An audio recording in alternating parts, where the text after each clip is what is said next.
bukan untuk dipamerkan di panggung apa namanya? Lebih baik tidak usah tahu namanya apa itu. Panggung apa saja. Wanita adalah dimuliakan di rumah suami. Jadi ini bukan cara yang baik. Katanya saya ingin lomba dan sebagainya. Hei, kalaupun anda seorang yang soleh lalu ikut lomba, yang melihat anda bukan orang soleh. Ini wanita cantik ini, saya mau dengan dia. Anda akan dikejar. Masa wanita permata mau dipamer-pamerin? Hanya orang dungu saja menamerkan permata. Permata itu akan disimpan. Dan wanita bukan permata, lebih dari permata. Kalau seorang wanita yang katakan permata itu maksudnya nilainya sangat mulia. Kalau ada orang punya permata, nggak mungkin lalu ngomong, hei aku punya permata nih, harganya 10 miliar. Wah, pencuri datang nanti. Sembunyikan, ditaruh di peti, petinya dikunci, taruh lemari, lemarinya dikunci, mau keluar pintu rumahnya, pintu kamarnya dikunci, pintu rumahnya dikunci, gerbangnya dikunci, pesan sama satpam, jangan sampai ada masuk rumah. Itu permata.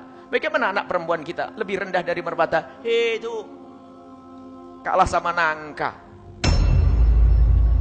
Tahu nangka? Dibungkus biar mateng, nggak ada nangka itu langsung buka dada. Hei kelelawar dulu aku nangka. Nggak ada itu. Jangan kalah dengan nangka. Kita perlu wanita mulia. Wanita punya iffah, punya rasa malu, kehormatan. Sehingga di saat dirinya diperhatikan kaum laki-laki risih. Lah ini pamer, budaya apa itu? Masuk pondok kadang-kadang. Tidak seperti itu wahai ahli iman. Kita perlu membiasakan wanita mulia.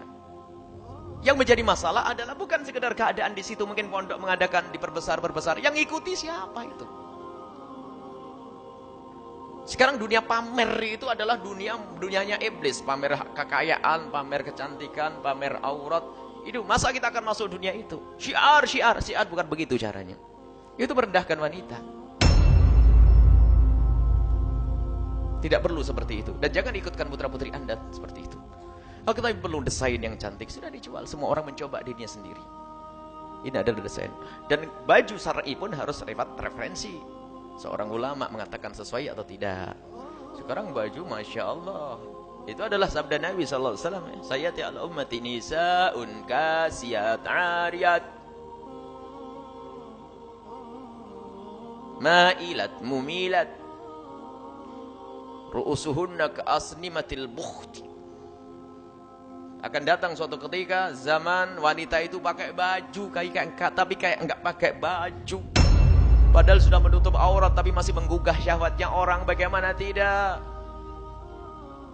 Masih ada hal-hal yang tampak membangkitkan syahwatnya kaum pria. Jadi kalau zaman dulu itu kasiat ariyat itu kebayang pakai baju panjang tapi dibelek. Ya kan ada kan dulu? Padahal roknya sudah panjang tapi dibelek. Tapi zaman sekarang tidak ditutup, akan tapi lekuk-lekuk tubuhnya masih terlihat. Semoga jika ada yang menyaksikan acara ini atau yang hadir di sini dengan seperti itu, semoga Allah ampuni. Kita tidak ingin satu orang pun dihukum oleh Allah. Semoga Allah mengampuni. Kita tidak mengutuk siapapun, hanya kita mengingatkan. Pakailah baju yang benar-benar menutup aurat. Auratmu hanya untuk suamimu. Kecantikanmu hanya untuk suami, bukan untuk diobral di pinggir jalan, ya. Kecantikanmu hanya untuk suamimu. Dan wanita mulia, wanita yang merasa risih jika kecantikannya disaksikan orang lain. Dan kita menemukan wanita-wanita mulia di kampung mulia, di Tahrim sana itu. Wanita itu kalau ada laki-laki berjalan di belakangnya tolong seminggir.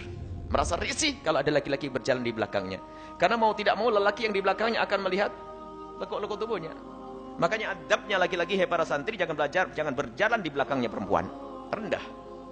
Karena apa? Matamu adalah normal, manusia.